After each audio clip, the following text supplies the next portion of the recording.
Okay, Brian, we're gonna do a mic check. Ready? You know you wanna. You know you wanna. Okay, here you go. Here you go. Mic check, Brian. You're not saying anything. Always ruins it. Always gotta ruin it.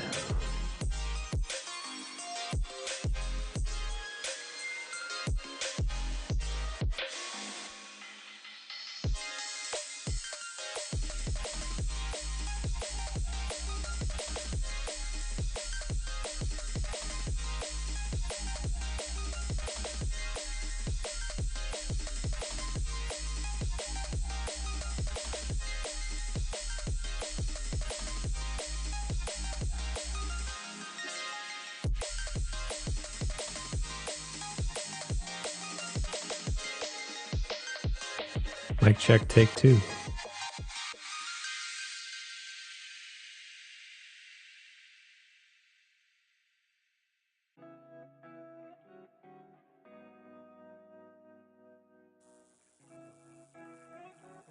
Did you have me muted? Why would you do that?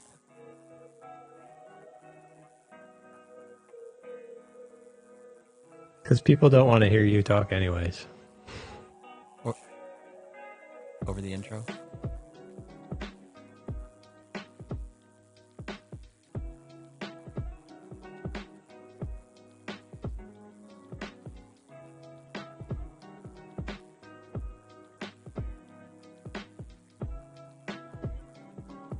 Still not on YouTube.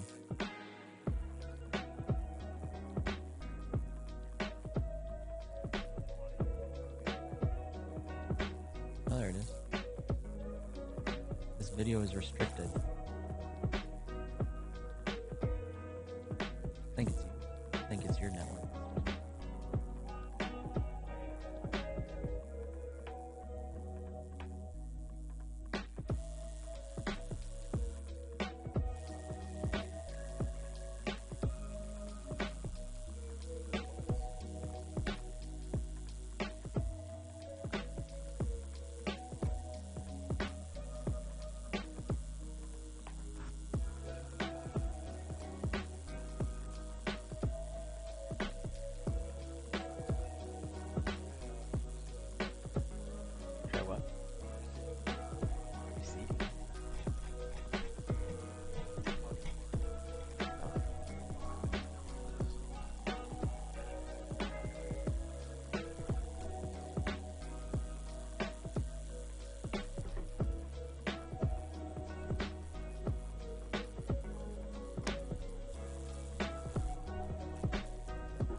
I don't know, man.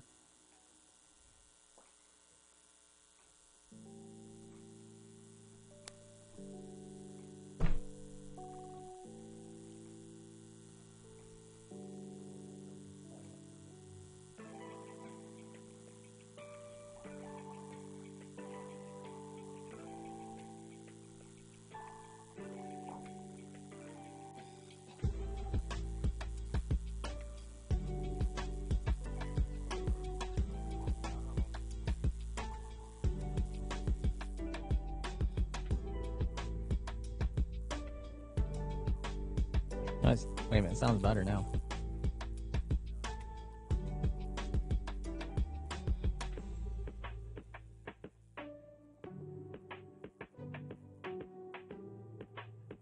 I don't know if that's it.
Give that a go.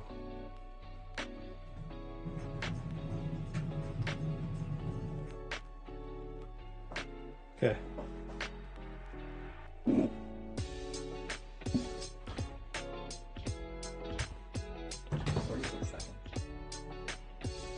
going to turn yours up.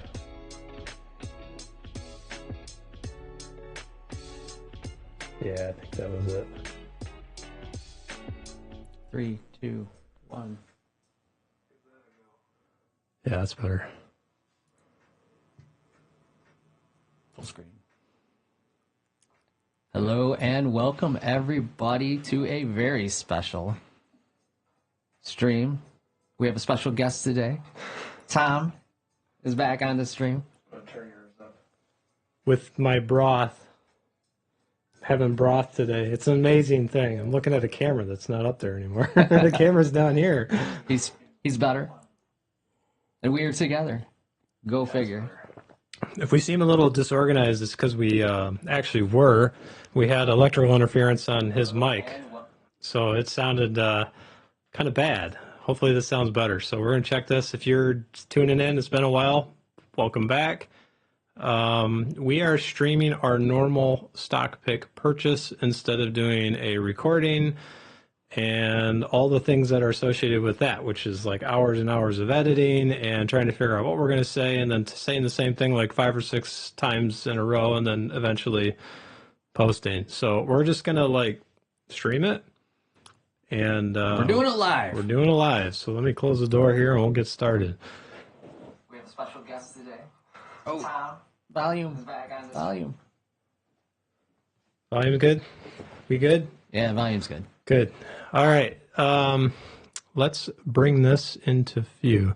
So if you haven't seen me, Brian explained at one of our videos where things have been at, what I've been up to, and it's basically I've been dying slowly. Dying slowly from the inside. His inside is trying to eat him. Yeah, I had a pancreas problem. I don't drink or anything, but if you take supplements, be warned. So there you go. You have a wonderful broth time with us. We do a stock pick every month. Our portfolio is based on a $400 a month leftover census income we started about 3.5 years ago. And why we do it?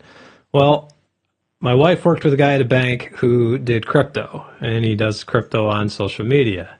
Not going to call him out by name, but essentially when I saw what he was talking about, options, calls, day trading, basically, I got a little upset by that. Brian and I have both done pretty well in the stock market individually. He's done a lot with 401ks, mutual funds, Roths, those kinds of things. I've done pretty good with individual stocks. And for somebody who's done well over a long period of time, keynote, long period of time, when I saw what he was saying, I got a little bit nerd ragey, and I was like, that this is not, if you're going to try to make money and actually have it stick around for a while, this is not how you make money. So we started the channel to show people how to legitimately do it, and I would say that it's been 43 months. So this is month 43. 43. We're going to be old soon. We are. And I would argue that doing puts and calls are legitimate. I mean, they're not illegal, right? So it's legitimate. It's just not the safest way to do it. Yeah, but gambling's not illegal either. Right, exactly. That's what I'm saying. It's still legitimate. A legitimate way of making money. It's just the likelihood is low. If you came to this channel and you wanted to, I don't know, make money, gambling's not how you're going to do it. Unless you own the casino. You're not going to, the house always wins. Especially when you walk in there and you see all these like really fancy chandeliers and carpets and all this really expensive equipment. Oh, that's my phone. They always got to call me right when I'm doing a stream. Let me make sure this is meeting. Yeah, I'm working on it. You should just turn that thing off. So we started the channel to show people how to do that. And then if you look at the thumbnail says $77,000. It's actually more than that. It's $107,000. Why? Well, we're not real confident that the market is in a healthy position right now. I believe that when Warren Buffett, Benjamin Graham, and all the people have been doing this their entire lives, analyze things, and you see that when a stock market crashes, it crashes 40% on average, that they're probably telling the truth, because you can go back and look at that and see what happens. So what we're trying to do is we're trying to build a buffer between what a 40% stock market will crash look like, it'll look like in our portfolio, compared to what we actually present to people. So yes, it is better than what the thumbnail shows, but there's a reason for that. We want to make sure that if you're following along and you're doing this with your financial advisor, that you are tempering your expectations to the worst case scenario. He's playing psychological mind games on you. That's all there is to it. It's really hard to manipulate people through YouTube, just saying. Like, there's not a lot that I can technically do, but you come for 77,000, you stay for 107. That's right, and broth. You gotta take better care of yourself, man. I thought I was. I was not, apparently. Says the guy with the torn ACL from. Yeah, that's right. We're both all beaten up today. So if you look at the portfolio, this is an income-based portfolio. Again, this is only 3.5 years into it. And again, we started this because we were trying to show people how to make money legitimately doing this without getting gobbled up by day traders, options, puts, calls, those kinds of things that can lose your most of your money very quickly. If you're not familiar with how like a put works or a call works, there's fees on those things, and they can add up to be a lot. Plus, you pay a very different tax rate on that stuff. So here's the portfolio. We show this every single time. We've got basically extremely boring, mundane, dry, red-eye stocks. I actually think some of them do sell eye drops. I really do. Probably. The ones that we are looking at selling in the portfolios, typically how we do things, are like the ones that are doing the best. So 3M, Comerica, which we did kind of offload. I heard Fifth Third was buying them out. So they jumped quite a bit after that. Yes, they did. And then we got Intel here. I was trolled by buying Intel. A lot of people were like, "Oh, don't do that. They got all these problems." Like they're the only military manufacturer of chips for our country. I think, and we're trying to bring chips back into the country to be manufactured here. So who's doing it? Intel. Who else is doing it? Intel. Duh. So we bought them, and that's what happened. That's pretty much what our thesis on most of these stocks are. People are running out of the building because it's on fire. It's not doing well. So we end up jumping in and buying it. And it does well. Yeah. Now, remember, this is not a growth portfolio. This is an income portfolio. So for an income portfolio to do this, that should say something. And then you can look at our bad performance. You're not take a note here on the right-hand side, this dividend yield here. This is their profit sharing that they pay. Now, I say profit sharing because we expect the dividends to come from products or services that they sell. We don't expect it to come from equity of the company. If you don't know what that is, ask. We'll happily talk to you about it. So basically, you can see United Health, American States and Water. Our worst performer right now is the one I'm getting kind of excited about is toilet paper. How about that? They're down. You came here for broth and two guys that are getting old and out of shape, and we're going to talk about toilet paper. Out of shape? Speak for yourself. He's out of shape. He can't work out. He thinks he can work out, but he's got this torn ACL, and he's like still trying to play football. I'm getting it fixed in January, man. Yeah, and you're going to be out for like, what, 6 months? Well, out of hockey, but I'll be up probably on crutches for 4 to 6 weeks. Don't let him fool you. He's like 95 years old. Yeah. I'm a pretty darn good-looking 95-year-old dude. Okay, I'll give you that. So these are the ones that we believe are on sale. And Kimberly-Clark here, down 16.6%. We like that. People are like, what's wrong with you? Do you like it when it's down? Well, yeah, because it lowers our cost basis and it gives us a better equity into the company. We get more dividends because we could get more stocks for our money. Now, I caveat that because usually when a company goes down, it's because they're not doing well. Right. There's like a problem there. There are some problems with Kimberly-Clark, but they make products that people have to have, and their defensive moat is massive. Now, they did just buy Kenvue, I think it was. Kenvue, yeah. Yeah, that's an interesting story. That is. And I would say that Kimberly-Clark's problems are fixable. It's not like they're not fixable, right? They just have to wipe. Just wipe. Just wipe. They make more than toilet paper. Do they own Toto's different, aren't they? Does anybody know where Toto comes from? I don't think Toto's Kimberly-Clark. They're different. The Toto. Maybe they don't wipe anymore. Maybe that's it. Bidets are taking over. We should sell Kimberly-Clark. And buy Toto, whoever makes Toto. No, I'm going to move on because it's not getting any better here. So the portfolio, back to the positions, real quick, just so you understand. These numbers represent, we bought this stock for this much, it went up 98%. This is the gain on that. That's the principal. In addition to that, they pay what we say is profit sharing. Now, 3M did just cut their dividend, but even with that, if you look at the investment income here, you can see that we're up to $308 a month. Now, that happens whether or not the market goes up or down, and this is what we are basing our portfolio on. There's a couple reasons for that. If you know a tax person, there's a lot of people that say, oh, I should buy SCHG, JEPI, and JEPQ. Now, those are good strategies. They're good diversified ETFs. However, there's a difference in the taxes that you will pay on a company that you've held for a year versus like an ETF or like an REIT. They have the same problem. So if you go into the transaction history, you'll see from us, these are called qualified dividends. And I do believe there should be an LA Capital in here somewhere. Yeah, an LA Capital, so this is a cash dividend. So the difference between a qualified dividend and a regular ordinary dividend is that on an ordinary dividend, you're going to pay income rates on.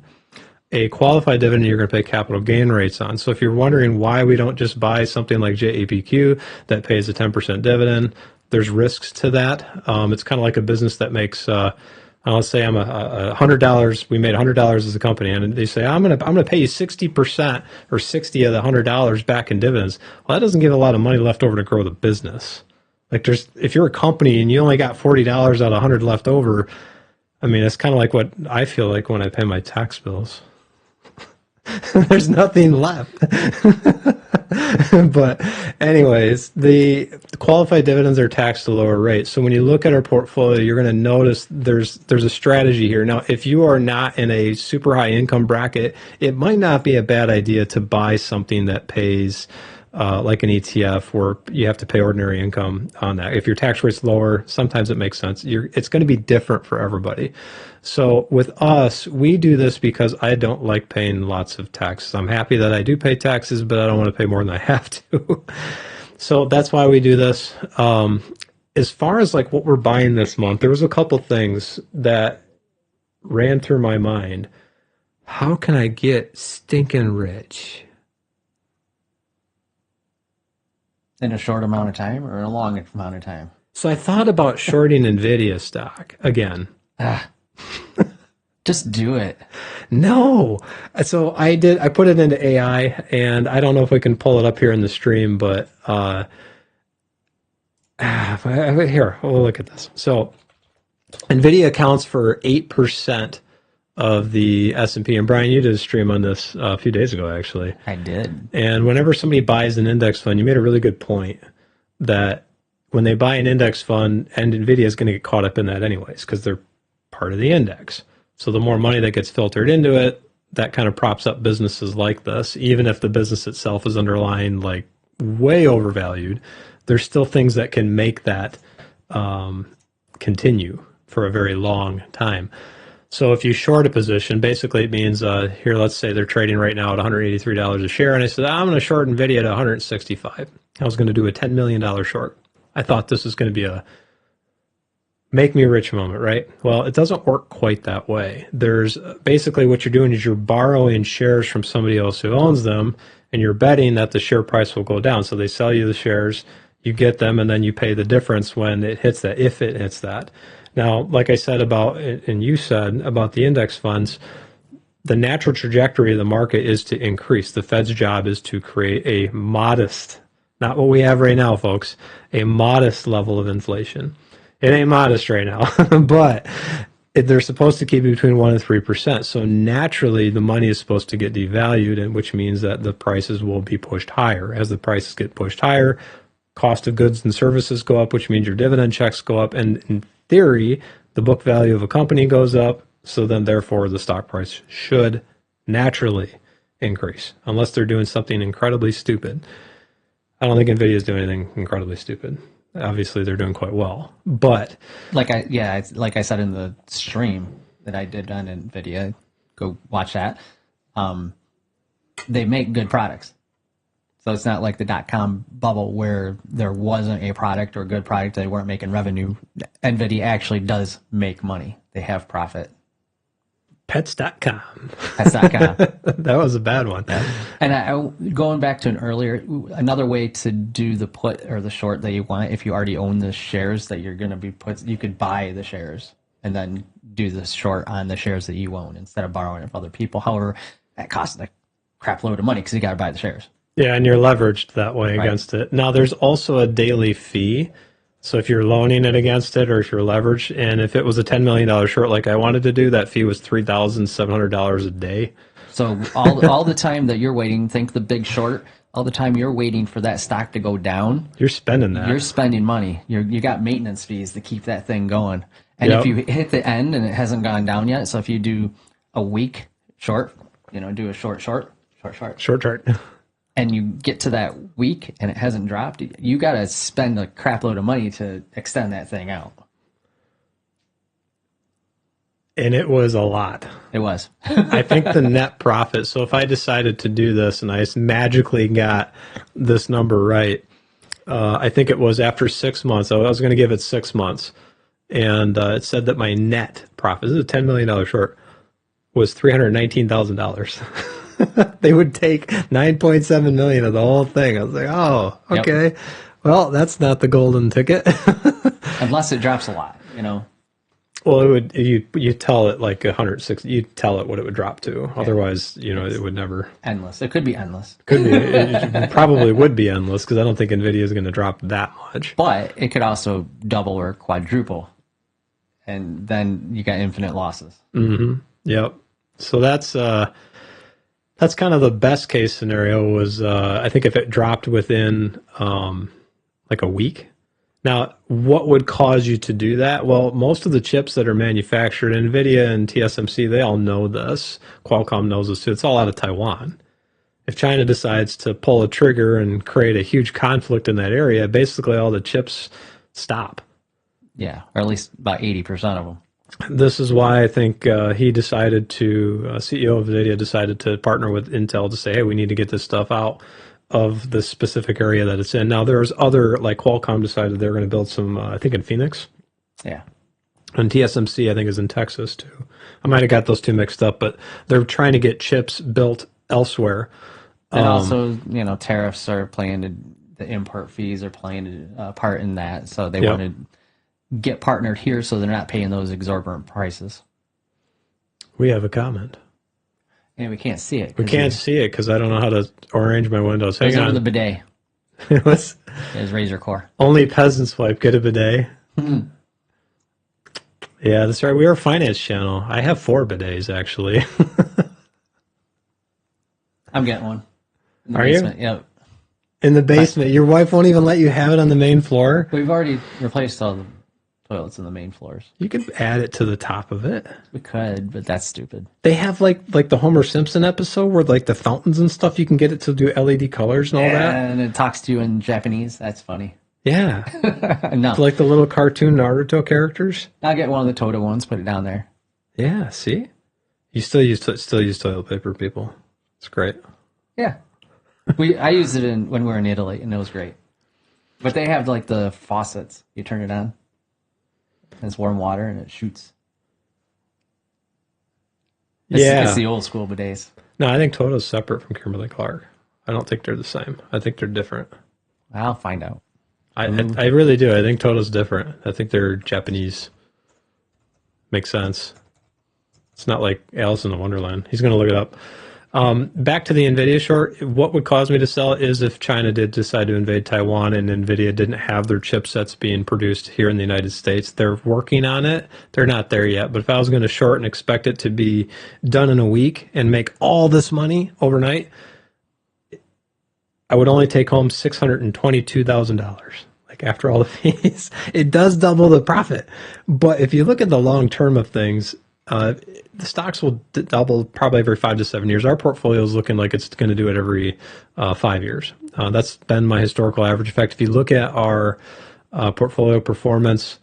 You can see the rate of return here is annualized over 10.4% without the dividends included. The cumulative rate is 25%. So that's pretty good. I usually average 20 to 21%. So it's been a really weird Dow couple of years. Like the Dow stocks haven't been doing what they normally do, which is fine. We're still getting the income. But if you take this out, this portfolio as it sits right now, and if this were to double over 20 years, what would it look like? So if I was month, here's a sobering thought for you. Month like 360 something. Oh, yeah. Yeah. How much that's going to be?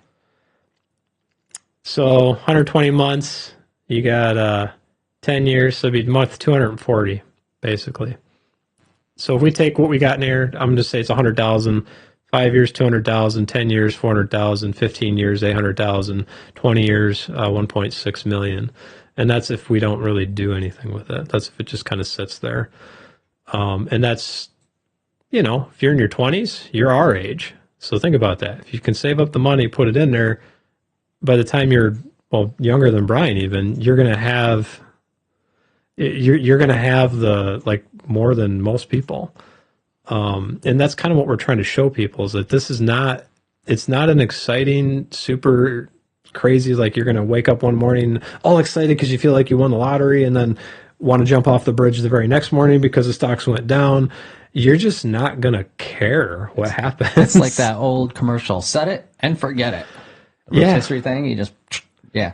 It's the same thing. Oh, and Toto makes Toto and owns Toto. Toto is a Japanese company. Are they public? I don't know. I'll find that out. I'm going to look up here. Toto. Toto. Vanguard Toto. No. The Vanguard toilets? No, I don't think so. What does it mean? It's not a Vanguard portfolio. I've got a Vanguard value in my 401k. Oh well. These are not things that when the market crashes, you're gonna even care. If the market goes down, one of the businesses like Kimberly-Clark here makes an acquisition. And the interesting thing about the Kenvue acquisition is they used to be part of Johnson & Johnson. You're going to find that this stuff happens. The longer you've been in the market, you're going to find this stuff happens all the time. 3M spun off, or Solventum spun off from 3M. 3M riddled them with some debt.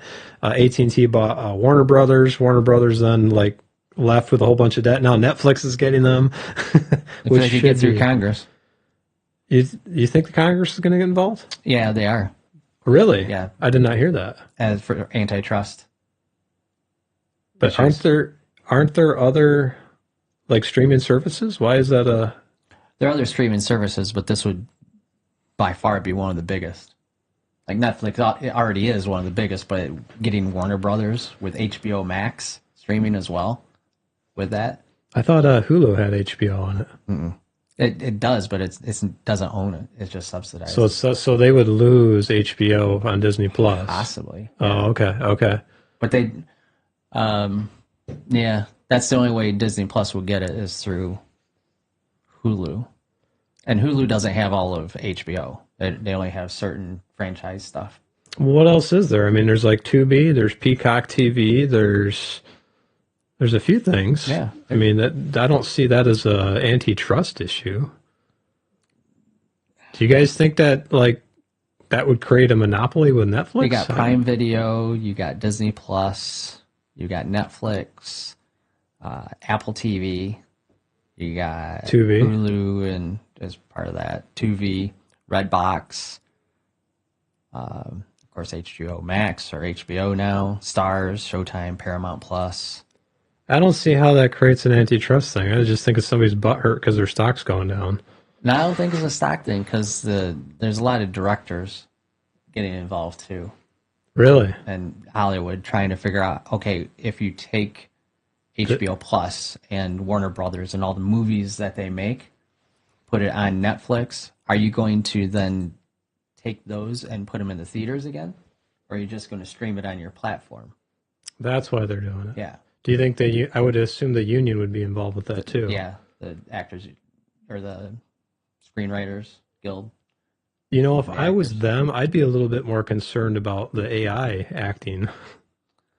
I heard it's really efficient. It's not really efficient yet. Like it takes a whole bunch of energy just to make a 10-second video or something. Yeah, to actually make like Infinity War, it would cost 100 times more just in energy cost. That's like a drop in the bucket for Nvidia. I mean, Nvidia can handle that. What are they, 4.6 trillion? Netflix could, but yeah, it's just the big question is if you start making movies and don't put them out into the theaters are going to die, right? I'm surprised they're still alive.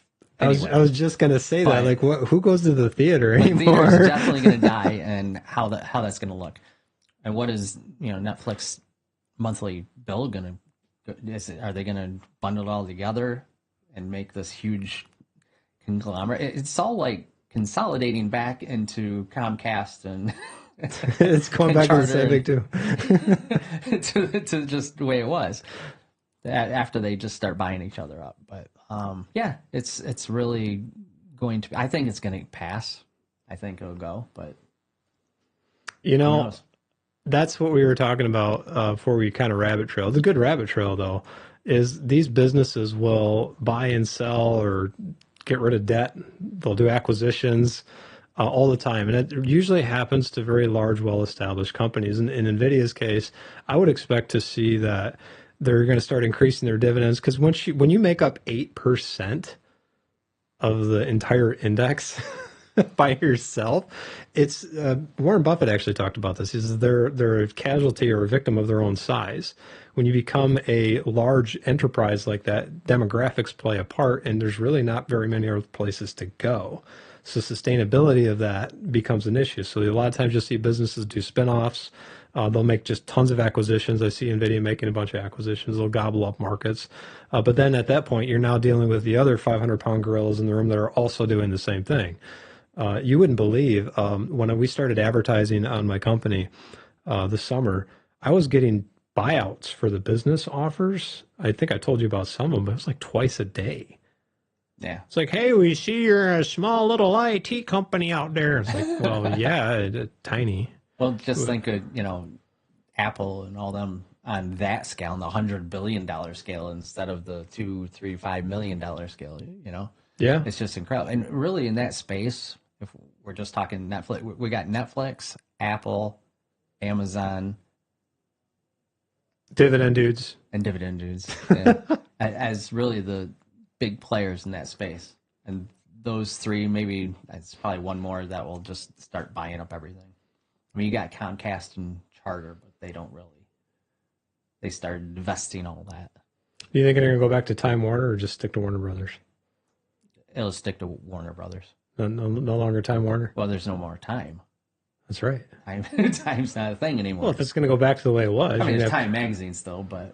Yeah. I don't know. I think that I watched AT&T when we actually did a few videos on AT&T, and they gave Warner Brothers some debt on their way out. They're like, oh. So when I got the stock, I looked at it, I looked at the numbers, and thought, no, I'm out. But luckily, Netflix can eat that debt. They can. They've got pretty good operating revenue, and they got a lot of cash. We could go look at them. Is it NTF? What is it? NTFLX or something? Netflix? I don't know what it is. Just type in Netflix. NVIDIA. You type in Netflix, you get NVIDIA. NVIDIA is everything. So if we look at if they were to buy this and they could absorb their debt, because for a long time Netflix was not doing too good. Yeah, in the very beginning they struggled. Of course, they started out as a DVD rental place. Yeah, like Redbox, and then they started streaming the rentals. That was back when it was Blu-ray versus what was the other? Or HD, yeah. There's two different HD. HD? Yeah, it's high definition disc or Blu-ray. Yeah. I actually didn't think Blu-ray was going to win. I thought it was kind of a stupid name. High definition had actual more space. The disc was bigger.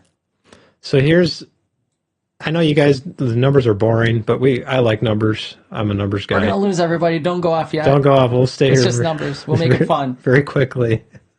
So if you look at the stuff they own, they went from 39 to 53. The liabilities stayed at about 28. And that's over the course of 4 years now, and that's during the whole pandemic era. So you have a pretty good indication that these guys are growing a lot. If you look at their income statement, and we're going to be very quick, I promise. Total operating income, it doubled. Yeah. Actually, more than doubled. That's pretty. Now, even that, so their operating expenses only went up by, that's 40%, but they more than doubled their income. So that's great. And if you look at their cash flow statement, maybe we should buy Netflix. They look pretty good. Even their cash flow, I mean, they're sitting on right now. So they started 4 years ago with $5 billion. Is that millions? These millions? Yeah, it's millions. That's billion. Yeah, so $5 billion. And they went from that to 7.8. They can afford to take on some of that debt. Yeah.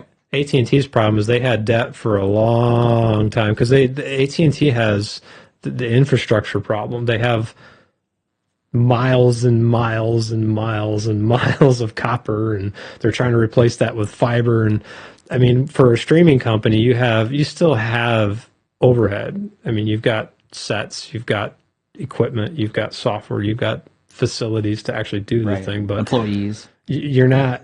It's not like a AT&T kind of a thing where you have to have something in the ground and that stuff breaks from time to time. Sure, you've got your A-list and B-list actors that break down, like probably less frequently than me, but at least once a day. At least, what was it? What did he say? Mr. Beast said he was like 7 times a day. Yeah, it's Mr. Beast stuff. He breaks down 7 times a day. He doesn't count. I think he counts.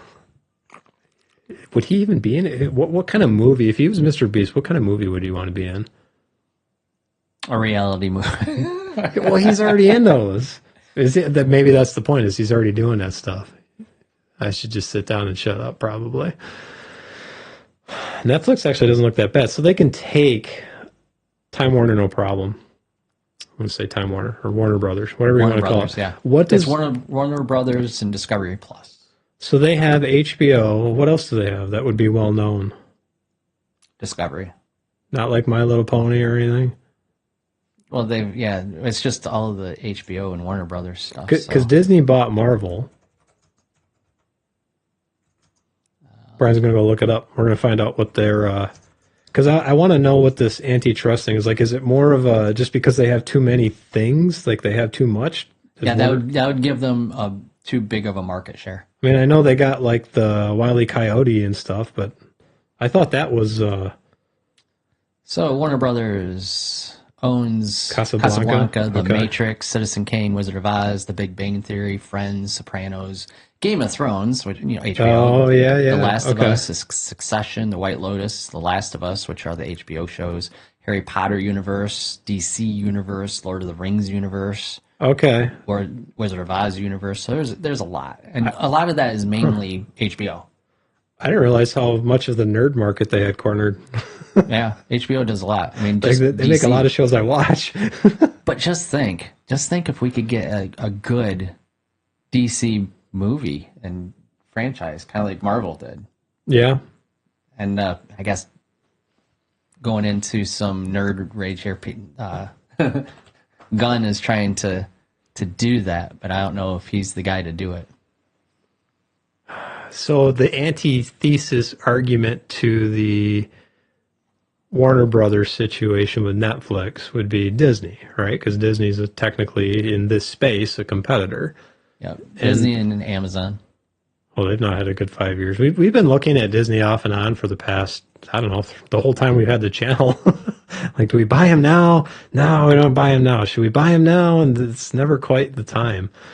But these guys, I would think that they're involved. I mean, are they involved in this whole antitrust thing? I would expect them to be. I expect them to have some sort of, because I think they wanted to buy it too. Some sort of objection. You know, my family's going to a Disney this fall, and I've been told to look out because it's going to cost us like $20,000 or something stupid like that. Which we've got a hotel deal for $300, but last time I was there, it was, oh look, it's a French fry. Don't eat it. Why? Because it's $10. Like everything was super expensive. But it's on the ground. Exactly. It's on sale. It's a half off French fry. But everything there is like, once you get in the park, everything is just so crazy expensive. That's contributed to a declining like foot traffic. So declining revenue. Declining foot traffic and declining in their movies.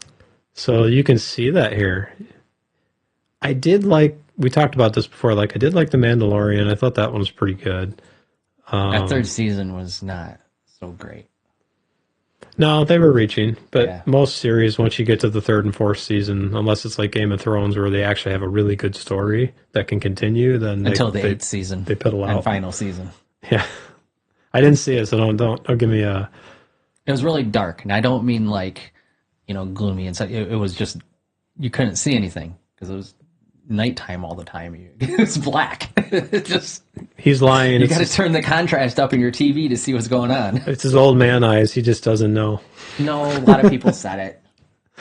Not just me. They're all old people. Only old people say that. And then it's like but they're the best old people, Brian. It seemed like they had to just tie it up. They did it really quickly, and they could have done a much better job. I could see why Disney would be up against this. I mean, look at that. Their assets down, their liabilities they're down, but not by the same margin. I bet you their income was probably pretty flat too. We did buy a stock, so you guys will see that, but operating went up. Wow, a lot. It did. Their expenses not as much. Is streaming finally starting to make money? Oh, maybe. Yeah, to see this year their net incomes, they're coming back. Maybe they moved out of Florida. No. They're still there? That would be hard to do that. 70 years of infrastructure, just very expensive infrastructure. What do you do? I mean, you're stuck. You just hope that like the administration that comes in next is more friendly. I don't know. No, they don't look as good as Netflix, but they don't look terrible. I mean, look at that. Spending some money. So for us, we like to look at stocks, just things that are interesting to us to see how current events will affect them. And in 3M's case, they spun off from Solventum. They took $9 billion of debt with them. In Comerica's case, when we sold all but one share to see what might happen, I thought they might be a candidate for a buyout. And guess what? I think they did get buyout. Buyout happened. So Comerica buyout. I think it was Fifth Third. Yep, Fifth Third. Yep. There we go. Thank you, Mr. A. Miss, is it Mr. or Miss? Thank you, AI. I'll just leave it at that. So they bought it out. The stock has popped since then. You can see that. Go into it. There. Look at that. These are things that you really can't predict, but if you're following along, you got a financial advisor. This is why people talk about buying like ETFs. It makes sense to me, but those taxes, man. Yeah, thanks. I don't know. I struggled for a bit. Running a company is kind of tough because you're worried that if you say something and you offend somebody, then like your customers get pissed off, and then the customers like complain or fire you, and then I got to like do something with my employees. I don't want to lose any people, and I spiral. And it actually caused a medical issue where I'm eating broth for a few weeks. It's so yummy. It's got rice and broth and more rice. I've lost 14 pounds. Who needs a Ozempic? Just don't eat. Just don't eat. Almost die. That's how you lose weight. Still going to the gym, but man. Now I tried to, because when you become successful, you get enemies even if you are trying your best to help as many people as possible and do the right thing. People just don't like you because you're successful. It's like, oh, well, you're one of those greedy jerks. It's like, well, not really. You don't really know me, but it's the underdog syndrome. They love you because you're the underdog and they root for you to win until you win. And then they're ecstatic that, yeah, you won, we won. And then you keep winning, and then they start hating you because you're winning, There was a saying, I can't remember what show it was from, but the guy said that if you survive long enough, you'll end up eventually becoming a villain. Right. Like, I don't know. I don't remember what that was from. This has Tom Brady. Oh, yeah. Winning is a lonely game. So the reason why I cut is because I didn't want to damage the ability of the people at my company to be able to support their families, because one decision that I make, something that I do, could affect them. It doesn't affect me that much. but it affects them, and I don't want even Brian. Like I don't want it to affect anybody within the business. If Brian get affected less. He's a rich snob, so he'll be fine. I am not a rich snob. He only has supreme, super fancy broth. It's like Grey Poupon broth. I don't have Campbell's soup. I mean, that's for poor people. For poor people. That's right. What is up with that guy? I use Progressive. Only, he's like the CIO, the highest technology guy. Not even the CIO. Oh, that's right. He's the VP. The VP of Information Technology. He's the one that called himself the CIO. There you go. That's like a guy who's got a pickup truck that's 15 feet off the ground. And he's clearly compensating for something. He drives a Mercedes. I eat Campbell's soup. Why? What's wrong with Campbell's soup? Sodium? Oh, they have low sodium versions of it. They do. So we were, since we're trailing into Campbell's soup. Here, look at that. What were we talking about? We're talking about stocks. Stocks, yeah. Stuff. I think it was Warner Brothers for the last 20 minutes, but you know. Oh, we're talking about the bank, Comerica. Comerica Bank, yeah. We'll come back to that. So Campbell's soup. That's not interesting anymore. They are down. They're down a lot. And it's not just because of the VP. No, they've been restructuring for like 6 years. They can't figure out how to like make healthy soup, apparently. What do you guys think will happen to Warner Brothers shareholders? Get out of the way. If Netflix acquires the company, I think they're going to go up. Okay, we can jump back to Comerica Bank.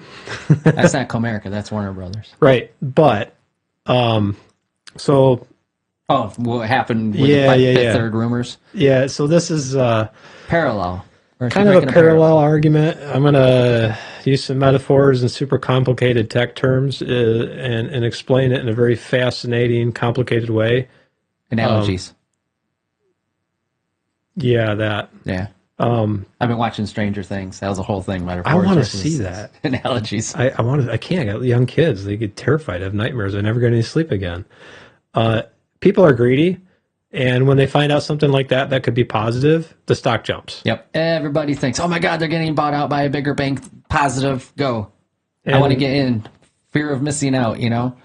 There's some exceptions to that when 3M stock, Solventum, let me go look at Solventum. Is it S-O-V-L? S-O-L-V? Yeah. Solventum. Yeah, it's right there. Boom. What? S-O-L-V. Solventum Corp. So 3M sold off. They riddled them with $9 billion of debt. It depends on the... Oh, they've done pretty good the past 3 months. Yes, they have. It depends on the nature of the spinoff. Oh, they even took their... Yeah, here you go. So Solventum was a legitimate company. There's a part of 3M. They spun them off. A lot of times businesses will do this for tax reasons. Warner Brothers is different that way.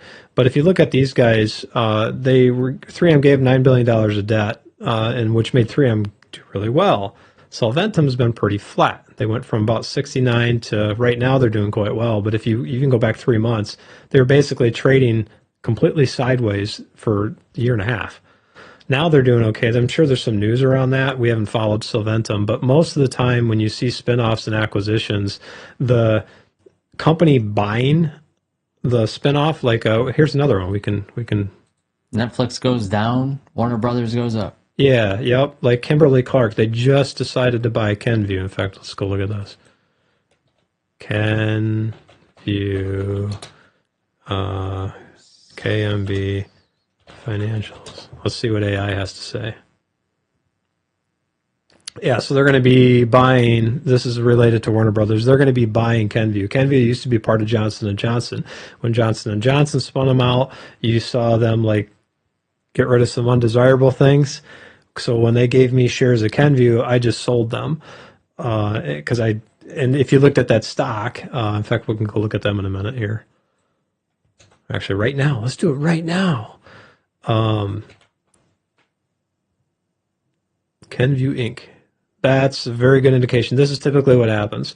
Spun them off. They gave them too much debt. They weren't doing good. So then all that investor money that was put into this company. So you're talking quite a lot. This is trading at $28 a share almost, $27.80 at the high. So all that equity, people giving this company some money, They put it into Kenvue. Kenvue gets cut in half in valuation. Now, the underlying business is still functioning. It's like Warner Brothers. They're still making stuff. But now, all of a sudden, shares of the business are at half price. It's like going into the store and finding out that your favorite video game or whatever it was is now half off. So, bigger company comes in, decides, oh, we want to buy them. And if you go in the past, I don't know, there you go. Oh, look, we're going to get bought. Everybody comes in, they say, oh, let's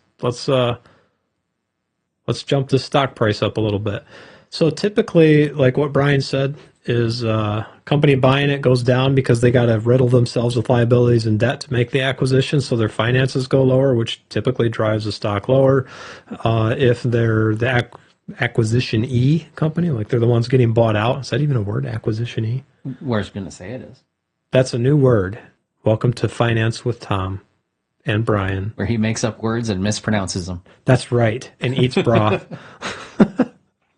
So, anyways, the company that's being acquired, you'll typically see the people who are negative about the business because of whatever negative prospects that were, all of a sudden find out, hey, Uncle business person has money. I don't know. Uncle Tom came in and decided to use Tom's bank account to solve all their debt problems and makes everything viable again. So their book value goes up, and then therefore the stock price tends to also go up.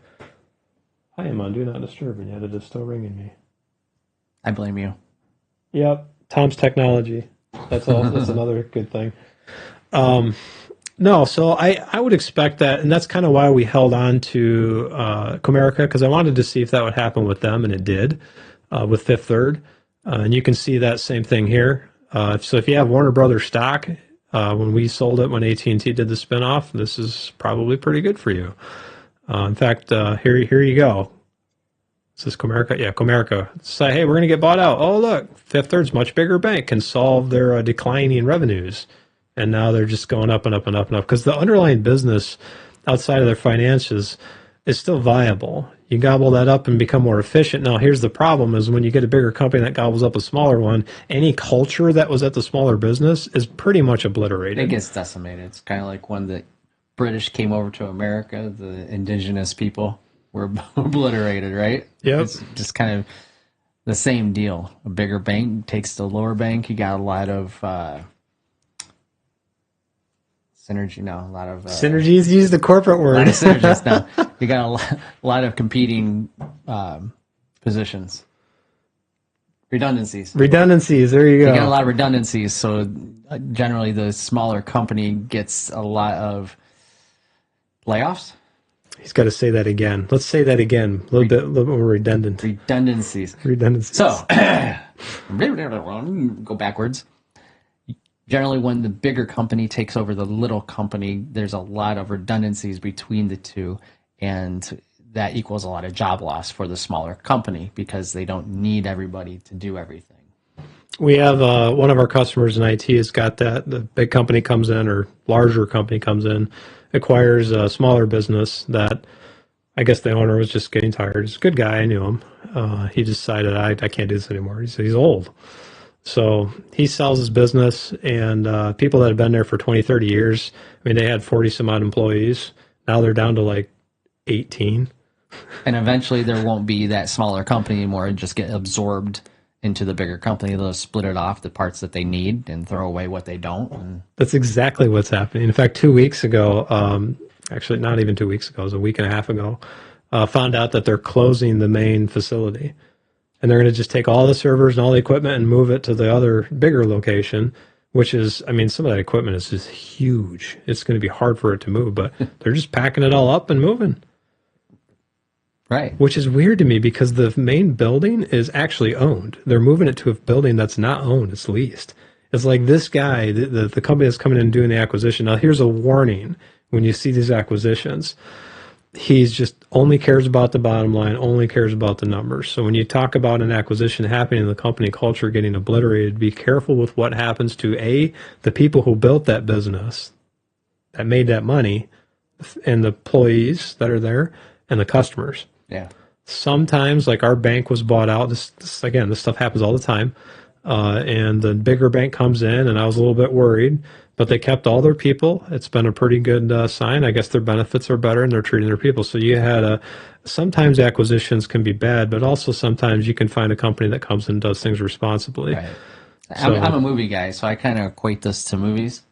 So it's like what Richard Gere did in Pretty Woman. That was his job, to buy up companies and then split them off and sell them. Yeah. Same thing. You're not going to keep going? No, that's it. I changed the view for you. Why? Because it's story time with Brian. It's not. It's just the synopsis of Pretty Woman. Most people have seen it, right? You've all seen Pretty Woman. Do you think they have? I think they have. Okay. Or they've heard about it. All right, fine. I'll change it back. He just, throughout the movie, would buy up. I mean, you didn't really see it, but they talked about him buying up companies, and then he splits off the profit part of it and sells it, and then axes the rest. And that's how he made billions. Well, he was a millionaire, but in the movie. Today would be billions. And then over time, he thought, I had a change of heart because of what's her name? Julia Roberts. I don't know, that's too old for me. You haven't seen it? I have seen it. I don't remember So it. Julia Roberts made him think about, hey, why don't I build something instead of just destroying things? And that was kind of the premise. Oh. So Okay. So he became the second part of your story. Somebody who builds up companies and makes them better instead of just selling them off for profit and getting the bottom line. When we had that, like one of the companies that was trying to buy us out offered me like $2 million. And I told you to hold out for 6. Even then, like, what do you do? How long are you going to sit there and play video games before you get bored? No, you just start a different. No, there was a clause. I couldn't do IT in the state after that. That's why I said a different company. I'd be an accountant somewhere probably. You'd pick something else. I don't know if I want to be an accountant either. Month end is brutal. I have a hard enough time like dealing with my own bad financial decisions, dealing with an entire company's bad financial decisions. I don't know about that. It's bad enough for my own business, but you do this. You can spend all your time doing this and make it better. They were going to take that too. What? I don't know. It was dumb. They were going to take the dividend dudes? Yeah. They're going to take dividend dudes. They want a dividend and do what with it? I have no idea. It's like, well, you realize if I'm not on there and Brian's not on there, it's like, oh, we'll figure out. It's like, we're kind of the face of it, but okay. That's good luck with that. Well, then I guess we do just a different stream. They'll get more than 3 views at least. We change the name and do something different. Yeah, it'll probably just be Nerd Chat with Brian and Tom or something. Rage rant.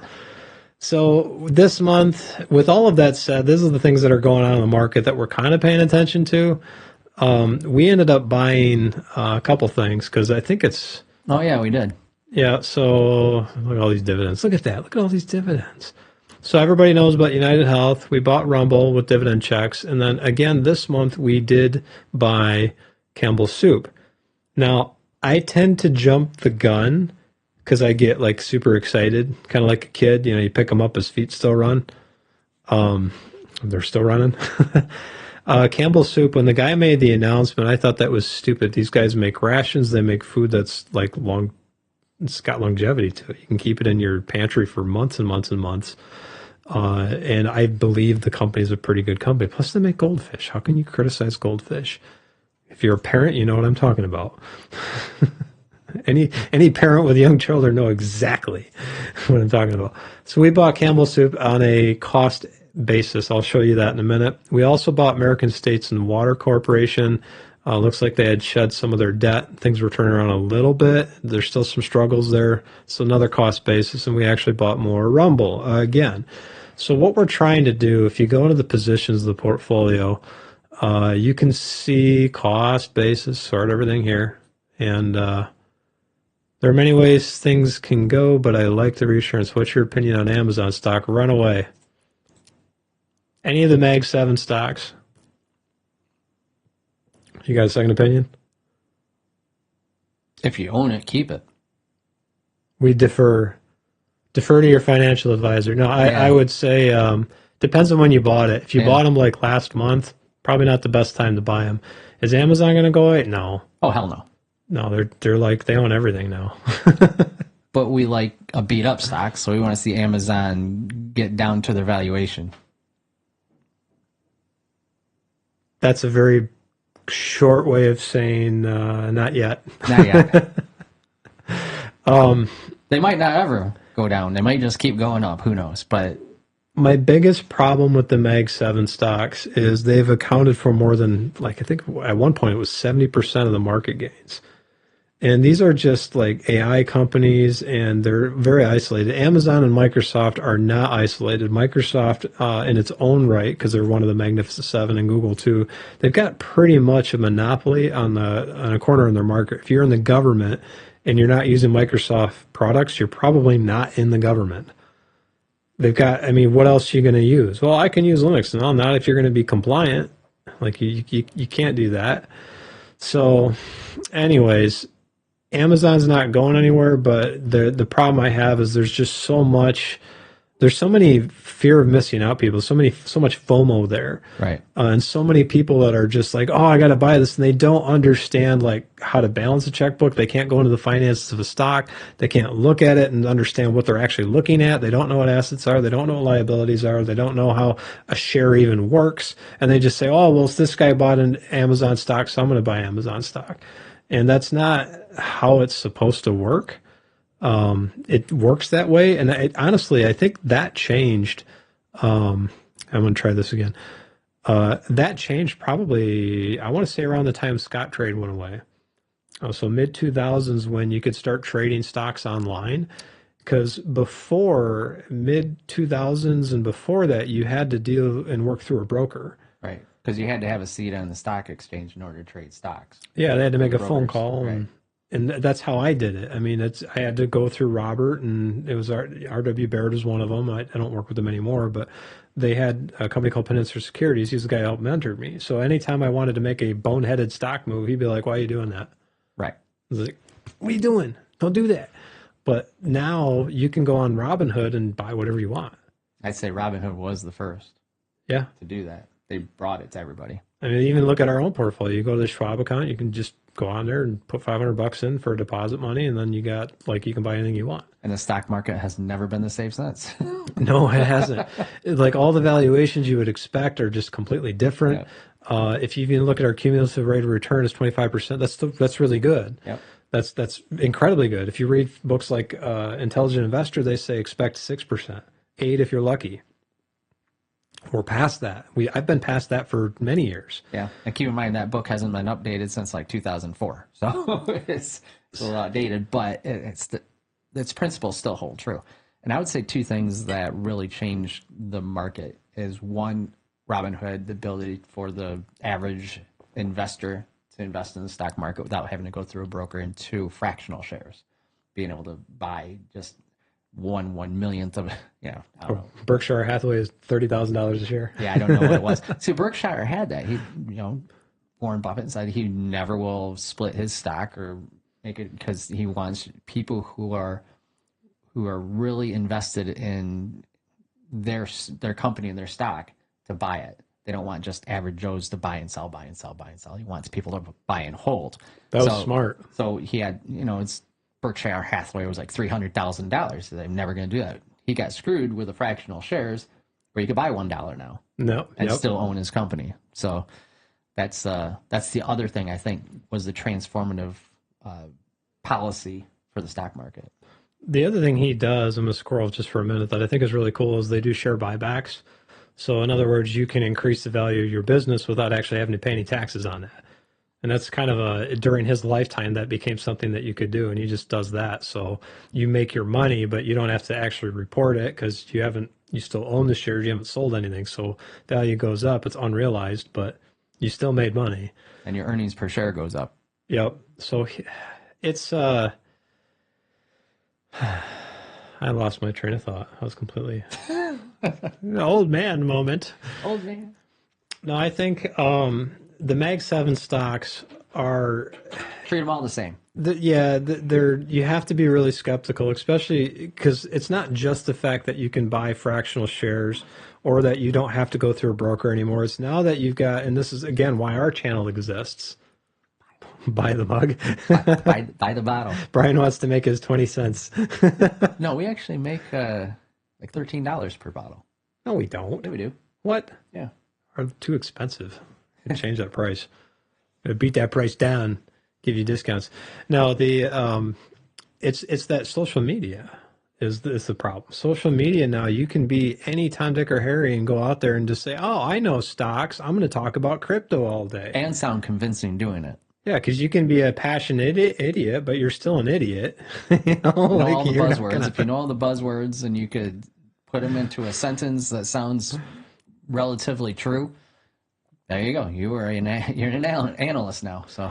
And that's the kind of the issue, is that the finance space and social media has grown to such a point that even places like YouTube will, like our own channel, they'll restrict it, saying this is a financial services. You're not a financial, like you're not certified to sell stocks, so you can't say that. And even if you are, if you become a certified financial planner, you're going to be pigeonholed into these giant mutual funds. Like you're going to have a Forex platform, something like Vanguard or, you know, whatever, Fidelity. And really, that like comes down to advertisers too, because they want you to make the claim that we are not financial advisors and we are not your financial advisors. So nothing that we say it can be construed as financial advice. It's like you said that before. Thank you. That's for the advertisers. And even if you are a CPA and you could say you're a CPA, I'm better than you. You still have to say, I am not your CPA, and therefore cannot give you any financial advice. No, but what Brian wants to say is he should be. I am not a CPA. I need a CPA. Somebody please take some of my job from me. Save me. I'm working too much. No, I guess the point I'm trying to get at is there's a lot of misinformation out there. So when we tell you that, hey, you should probably vet this with a financial advisor, that's why. Always. The guy, like I said, the guy who was selling crypto and stuff, I watch what happens, and just about everything in fact, Graham Stephan and a few other YouTubes actually did videos on financial influencers like us, and they found that most of them were like 80% losses.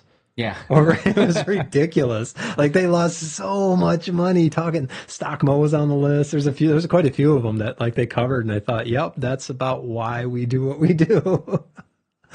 Because it was, I mean, just you have to understand that, and I've said this a bazillion times, but when you buy a stock, you're buying an ownership, whether you got voting shares or convertible shares or whatever, preferred shares. There's a bunch of different shares, but if you're buying like ownership stake in the business, and they have to pay you back. Now, technically, I see it that way. I see it, hey, I give you money, it's a loan, you pay me back. But in a stock market, it's not a loan. So think about it this way. Like you buy stocks, lose it, right? You put a market order or what limited order out there, and it gets filled. Who does that get filled by? Other people who are out there wanting to buy that stock from you. If there's nobody to buy it, then who has to buy it? The company. Or who sells it to? The company. It's a different world, because I think people think that, well, I bought this stock, I own this company, and well, you have voting rights. You don't really own them. If you own enough shares, you can sit on the board and make decisions and stuff, but as long as they elect you. Or if you could get somehow 51% and do a hostile takeover. like Elon did. Yeah, with Twitter. Yeah, I guess if I'll give you this analogy. If you are at a bank and somebody comes in and says, hey, I need to buy a house. Well, they're going to give you a loan for that, or first qualify to see, can you pay them back? Obviously, that's what they want to know. That's what your credit rating for. Credit rating is to make sure that you can make payments, not to make sure that you've got enough money to pay them back fully. Because if you don't pay the house, like let's say you pay it for 5 years and you suddenly lose your job or something, you can't pay it off, the bank's going to come take your house. It's like they're going to short sell it. So they get all those payments, all the interest, and then they get the house. So be careful with that. When you give somebody a stock, they don't have to pay you back. You can't just go in there and like walk up to the business and say, hey, you didn't pay me my loan. I want that company truck, or this is my office now. You can't do that. No. So they just owe you the money for that stock, the fair market value. Whatever it's worth. So if the company does well, let's say it's $1 million company and I have 100 shares and I give you one share. Well, that share's worth $10,000. That's 1%. If my company doubles to $2 million, well, then that share becomes worth $20,000. So you did well. So if you sold it back to somebody who has to buy it, then, or the business, then you would get your $20,000 at that point. If the company goes bankrupt or they lose that money, yeah, you're out of. You just don't have anything. SOL. You got nothing. Your shares go down to worthless. It's a nothing.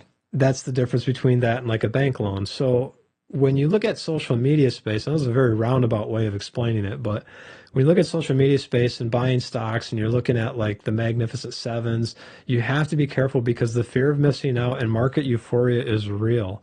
I would recommend reading a book by Benjamin Graham and Warren Buffett called The Intelligent Investor, and they harp on this for like 3 chapters. It's a very interesting read, but there's a lot of, I mean, it's an old book, so a lot of nerdy numbers there's too. A lot of nerdy numbers and concepts in it, but they do a pretty good job at explaining it. And I would say that it's you have to be careful. So if you look at our portfolio and let's see, how's it going with UPS? Because what you guys are doing is underrated. I would love to get more attention, but people run into hyped up stocks that are already overpriced, but you guys are the best. Thank you, Valley. Until we're not. Very mildly. Let's go back to our portfolio so we can answer the UPS question. So before we get to that, we did buy American States and Water, Rumble, and Campbell Soup. The reason why we did that is I tried to leverage the portfolio by cost basis. Intel's going to be a hard one because we expect Intel to make a buttload of money over the next 5 years.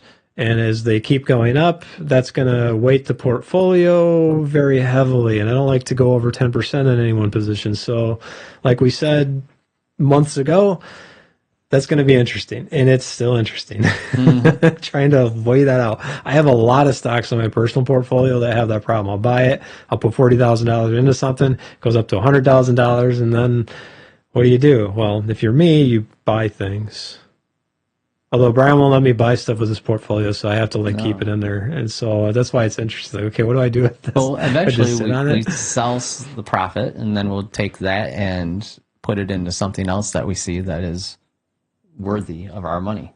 Yep, which we did. We did that with Honda. And we did that with Comerica Bank. Although, the buyout is the buyout. So.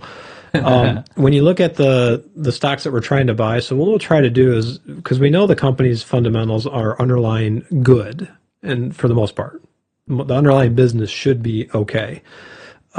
We try to find the ones that are our worst performers that do not have a heavy cost basis weighting, like they don't make up a huge percentage of our portfolio, because if you have one stock, and in this case for us, Intel, that's weighted too much and it goes down, your portfolio looks like garbage really fast, like really fast.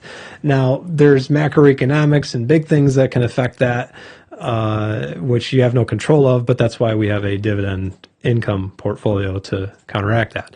And you can go back to the recession 2008, look at AT&T's dividends going from 2007 to 2009. You're going to see a couple dividends back then that were over $2 a share, which is like huge because they were only paying 30 cents a share or something like that back then. So if we come back to like what we're looking at, Kimberly-Clark was, it's like right now it's our worst performer, which is good for buying as long as the financials match up for that. UPS, based on your question, was one that was not doing well a few months ago. Let me see if I can do transactions on these guys. Yeah, so you can see we bought them in August because of that. Now, it was 11 shares, and then we bought them again, and then September. And it was another 12 shares. So based on those numbers, if we go back to UPS, I would assume that we want to check them probably like this spring. Not because I have a friend that works there, but mostly because I want to see how they're doing with their restructuring and dropping Amazon. Supposedly, they're going to get rid of their low margin, high cost revenue from Amazon and try to replace that, or just build up their core business, which is paying them a lot better. So we want to see how that is. Now, when they made those announcements and we bought the stock, you're only talking 4 months ago. It's not enough time. So if you look at 3 months when we bought them, obviously we're doing quite well. Went from, is that really the low? Yeah, it was. We bought them at their low for the year to date. So in the big scheme of things, if you go back 5 years, UPS is still on a downward trajectory. So if you're looking at them as a 6-month thing, it looks good right now. Don't look at 6 months. Go out 5 years. They're still low. Still a good time if they're able to get that profit and do what they say they're going to do. They have a union at UPS. The union tends to hike wages, which honestly needs to happen because inflation is ridiculous. But that's a whole different conversation right now. I have 3 kids who are like destroying every penny I get in just food. That's going to get worse. The bigger they get, the more they eat. Every month. So if you can spread our channel, I really need it. They're so Think of expensive. the children. Think of the children. They're going to go hungry. They're innocent. They might look like me, but they're innocent. And we won't spend any of our money to feed them. Actually, well, yeah, no, because, there's no money left anyways. So for 5 years, this is a good time. Now, if you zoom out, most stocks have, I keep talking about the ebb and the flow. They have this peak in this valley, and it's cyclical. Is it a peak in a valley, or is it an ebb and flow? Ebb and a flow. It's both. It's both. They come and they go. They peak in the valley. Stick with an analogy, They man. rise and they fall. They I'm out. I don't have anything else. So we go back to 2015 in this one. Do we? Yeah, we do. You can see it. It's what is it? 20. So it's, 2 years It's almost here. at the 2015 levels still. About every 6 months, they have this bubble. Most of the time, those peaks and valleys are surrounding financial reports or some kind of acquisition. You can see here, pandemic happens. Oh, they're doing amazing because they thought they were going to be like everybody. Nobody's going to the store ever again. Well, realistically, that's a bubble. Yeah, I mean, they were doing amazing because nobody was going out and everybody was buying everything on Amazon. And they were one of the biggest Amazon shippers. So, yeah, they were doing well. Do you remember, we were talking about this, like Investology or whatever it is, Dividend Ball, There's all these like YouTubers on, we're all talking about UPS stock and Home Depot. They were all over this, and we were looking at, when Brian and I looked at this, I was looking at the numbers back in 2000, 2009. It's like, this is not making sense. And they were all talking about it like right here. Yep. Well, if you had listened to them, you went from $200 a share all the way down to like 95. You're down 60%. The problem is that's not a buy and hold strategy. That's a buy the pandemic. Ooh, say it. Go back.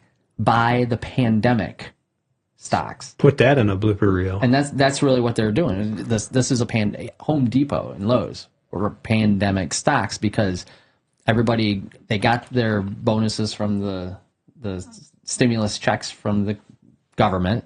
They had a couple $1,000s to spend, and they weren't working because they weren't going to work because the pandemic shut everything down for months.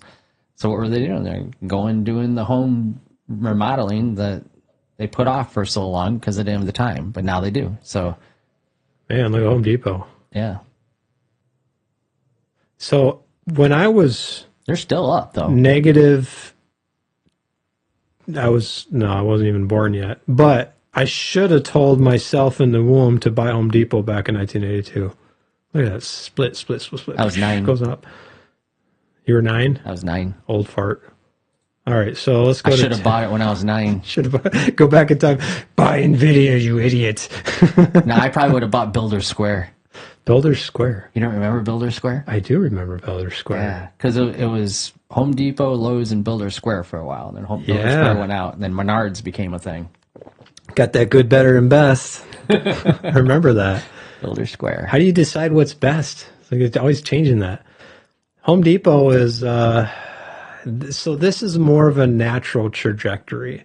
There's a problem, though, where we're dealing with record forbearance, record number of delistings, and foreclosures are starting to pick up now. Bank activity is abysmally slow, which is why if you ever get a chance to read Wolf Street, I'm going to make a call out to that guy. He gets financed pretty well. I actually like a lot of his articles. We're going to have that guy on. And he's so brutal on his comments. Like, why can't I be that way? I'm too nice, Brian. You're afraid. I You're was. afraid of being fired. I think he's been doing Wall Street for so long time, so he doesn't care anymore, which is probably where I'll be someday. But That's his job, right? yeah, I guess so. So when that's his job, if this was your job, you'd be brutal too. He says a lot of the things that You think? I think, and a lot of the things that we talk and touch on just ever so slightly in his articles. And there's a lot of negative pressure, and you can kind of see back to the ebb and the flow or the peak and the valley or whatever you want to call it. This is more of a natural trend line. When we talk about finances of stocks, we don't use this to determine whether or not we're going to buy the stock, but we use it to see if it looks like there might be a bubble. If you go back to UPS, there very obviously was. And you can see that right now with the housing bubble. Like here's a pop the bubble. Yeah, there we go. So this is that's not a normal growth. When you see a company go that high, you want to make sure that their finances can handle that growth. A good example of a company that did that is Amazon, since we were talking about Amazon. Is it AZN? What is that? Amazon? No. AMZN. There you go. These guys, in fact, I was watching Jeff's reports financially over like 20 years as this was going through. They were on him every single year about the company not being profitable. That was just past when they stopped being a bookstore. Yeah. And started selling other things. Quit building your warehouses. Like they did not see his vision at all. You're spending millions and millions on these warehouses. Yep. And There's nothing in them. Here's another indication of a bubble. Like you can see it right here. 2020. There it is. I mean, you could just shave that right off the top of it, and then you could figure out exactly what your stock is. Now, that's a trend based on the finances that you can see. Again, that mirrors UPS right there because they go hand in hand. Amazon was one of the biggest resellers during the pandemic. They were. And now their prices are higher than brick and mortar stores. Yep. It's kind of funny. You like see the price online, then you go to the store, and the store is actually cheaper. So it's getting that way because people are starting to shy away from a lot of the China companies too. Makes sense. It's hard to get away from that because everything's made in China. I was just going to say that. Like, it makes sense. But some things are made in Taiwan and some things are made in Hong Kong and other places. But for the most part, China is taking over. All right. So if you guys were fully prepared for 2020 recession, what positions would you fill up? Oh, Jesus. You want to go like hindsight? I don't think I would have. Well, not during 2020, but maybe if 2026. I don't Same think I would recession like 2020 occurred in 2026. Did you change anything? If you guys was fully prepared for 2020 recession, what positions will you fill up? Okay, so if 2026, another recession comes out, not a pandemic recession, but just a normal recession. I think we're there now. I think it's just the beginnings, though. Oh, yeah. I mean, the market hasn't coincided with it yet. It hasn't reacted yet. So it will. Maybe. Mark my words. One day the market will crash. I might be 145 years old. Someday. But I will say I was right. It should. Because like everything is pointing to a recession. It should, but there's enough money still circulating out there to prop it up, to keep it going. So I don't know if I'd do anything different. I wouldn't either. Going forward at 2026, I'm doing the same things that I was doing in 2018. I have a perfect example for that. And Brian thinks it's he's going to like face roll. I don't know. He's going to eye roll this. I don't know how to face roll. Look at our thumbnail. Our face roll. The thumbnail says $77,000. Our portfolio is worth about 106. He's lying to you guys.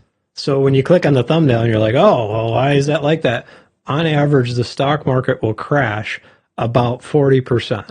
So if you're worth $100,000, now all of a sudden you're worth 60. The issue is that when the market crashes and you sell a stock, somebody has to be willing to buy it. So who's going to buy it when everybody's selling? You're going to lose money. Not only do they have to be willing to buy it, they have to be willing to buy it for what you're selling it for. Yep. So if you're selling it for $1 and I don't think it's worth $1, I want to pay 80 cents. And everybody else feels that way too. You're not going to sell it for $1. It's happening with the housing market right now. You see Right. all these homes going up there for $1 million, and demographics kind of matter, Right. being So, able to actually pay for the house. and if you look at go to any of the Thinkorswim or any of those, they got the bid and the ask for the stock. The spread. The spread, the bid that you want to sell it for, the ask that they want to buy it for, and then there's a spread in between. And if you could do different ways of selling it, so that it could do like a marker or a limit or whatever to kind of make sure that it actually sells for close to what you want, but it might be under. So yeah, the problem where I was going with that. Well, the problem with limits is if you put it there and it doesn't hit it, then you just kind of stay hanging on to it. Yeah, you didn't sell it. It's like eBay. If you put a reserve price on it and it doesn't hit the reserve price, it just sits there. It doesn't sell, and you got to relist it. Yeah, I wouldn't. So 2026, I would expect we expected a recession last year. Yeah, we're expecting it any minute. I mean, It's when like you're pregnancy, like I'm expecting that baby any minute. When you are an average house and you're making, I think the average household income was about $69,000. I think it's $72,000 now. Yeah, it's up a little. In the United States, and it took $160,000 to be able to pay like an annual income just to even get a house, not including the down payment, just to have the house. Who's buying these houses? Like, right. It didn't make sense. So, and it just kept going, not just the housing market, but like at one point the cost of eggs, at one point gas, which gas is finally starting to come down. I don't know. So is eggs. Eggs too, but there's like demographics and finances. They actually matter. Like the checkbook eventually matters, and that don't get me started on our national debt, because eventually that's going to be a big problem. But with regard to the stocks, 2026 recession coming. I wouldn't put a crystal ball on that, because you will be constantly amazed. Same thing with a stock like Nvidia, 8% of the S&P or the index funds. How long they can just keep kicking the can down the road. Like they just invent new ways of like, oh, well, we can use this to kick it down there, or well, let's have this new type of ETF thing that comes. Like there's always something that they can use to make sure that their money outlasts yours and the house always wins. Right. So be very careful. Because they have it. And when you look at it, you got 80 billion operating for Nvidia, 300 billion total revenue, but a $4.5 trillion valuation. I mean, something doesn't add up there, and it's just going to keep getting bigger as they keep getting put into more and more indexes. And retail investors, through the Dave Ramsey way of investing, says put it all in your index or the S&P 500 or these mutual funds, which all include Nvidia. So the more people get in, again, the 8%, they get 8% of, you put in $1, they get 8 cents each time for each stock. It's just, it's going to just keep going. Yeah, it's circular money that way until there is a crash where the top 10% starts selling into like gold or some commodity or whatever, T-bills or something, and selling their stocks, which makes it crash. So the retail investor, if I'm willing to make this prophecy, right? Okay. If it wasn't for Robinhood and the ability for retail investors to be able to put their hard-earned money into the stock market, I say the market would have already crashed. I'm on the fence. Affordability is a big problem, but when you look at the demographics of who owns homes, I think the average age is over the age of 40 now, somebody buying a house. And of that, most of the people, I think it was a third of them are now, of all the demographics are paid off, like 40% of the homes are paid off. But if you look at like the people over age of 60, and you can see the Fannie Mae, Freddie Mac, they do all these reports on it. You didn't get one about a month ago because of the shutdown, but there was reports saying that most people over the age of 60 like own their homes outright, and they're not doing anything with that equity. So we're not at the point now where it's like there's going to be this crash coming. We're at what they call a K-shaped recovery. So the rich people get richer, and the people who didn't have anything or don't have any assets just get poorer, either by equity or just by inflation, or they lose their job or something. So there's a problem like that creates an issue where you've got a lot of wealth concentrated in just a few people. Like the middle class getting obliterated is actually quite bad for the stock terrible, market. Terrible. But that's kind of what's happening. And that's kind of, I think, why we haven't seen the market crash yet, because the demographics of who's buying stocks and who has them, these are all people who've already had it before. If you look at the top 10%, they own more than 50% of the spending, consumer GDP, in the past month. It's like it's just ridiculous. Now, I know that's and I didn't just make up that number, but I don't think it's exactly 50. I think it's pretty close to that. But I think it's more than 50. Yeah, what they said. So it's the point I'm getting at is there is a crash coming, but I don't think it's going to happen in an event of a 2026 recession. When something like that happens, you're looking at a major event, like China hits Taiwan, or the United States defaults or gets downgraded on its debt, or some major commodity somewhere like oil all of a sudden stops production. Something like, it would be an event, like a major event somewhere that would happen. Or the Canadian provinces secede from Canada and become a U.S. state. That would be good for the market, I think. Maybe. I don't know. But I keep talking about that. They do. I think there's, I don't have a crystal ball, but I don't think we're at the point now where we're going to see like a 2008 recession. I think the whoopee cushion scenario that I was talking about for the past couple of years, I think it's more going to be like that. In that scenario, honestly, I wouldn't change really hardly anything. If you look at our portfolio. That's the beauty of our portfolio. Yeah. Is we built it on a way that it's not going to go up like the Mag 7 stocks, or it's not going to drop either like the Mag 7 stocks. It's just going to have that. If the market goes down 40%, I see this going down maybe 20%. Right. And we're still getting the monthly income. Yeah. Unless they cut their dividends, we're still getting all the dividends. Why, if I had a job loss, unless I was desperate and living way beyond my means, don't do that. Don't spend more money than you have. Don't get an $800 a month car payment. That's stupid. It's a car.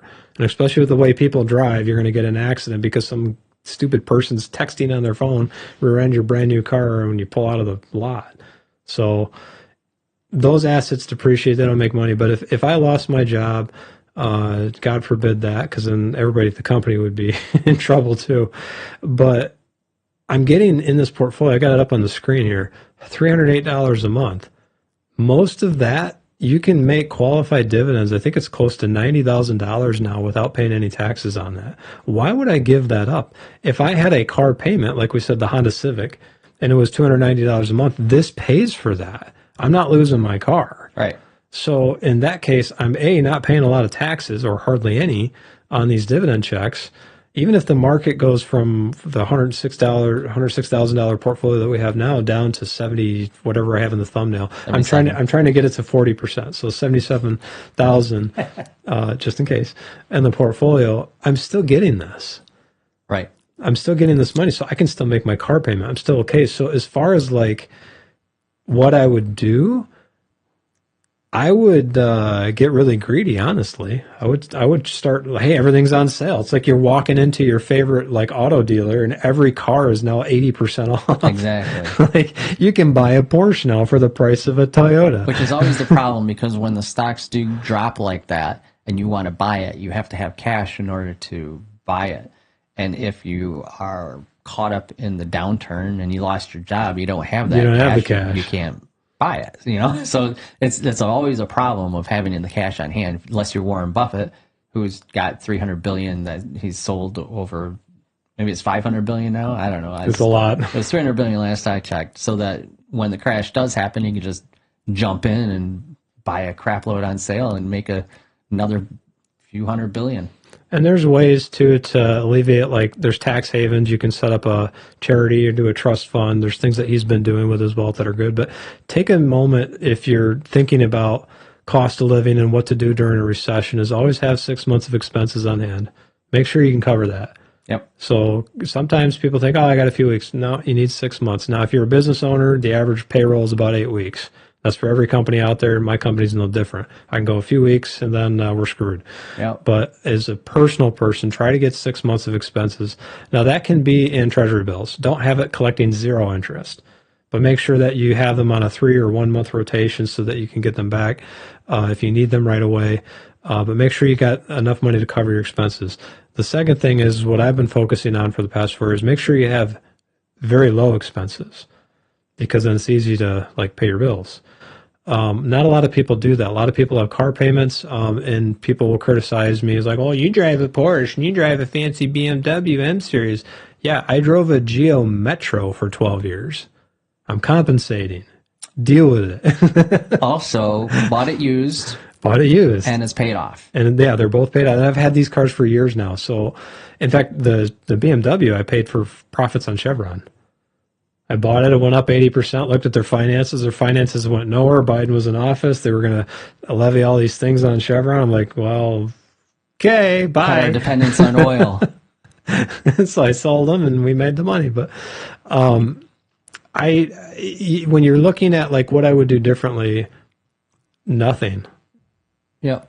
I mean, even Warren Buffett and Charlie Munger, those guys, they're still living in their houses that they had for like decades. You don't, the reason why you go and try to make passive income is so that people can't treat you like crap. You don't have a job or some boss is standing over you look like some kind of douchebag trying to make sure that you do everything and tuck in your shirt a certain way and act and treat you a certain way. And like, that's not why you get money. You get money so that you can do the things that God called you to do in the best way that you can do them. It's not so you can sit on your couch and be lazy. You've got to make a difference in the world somehow.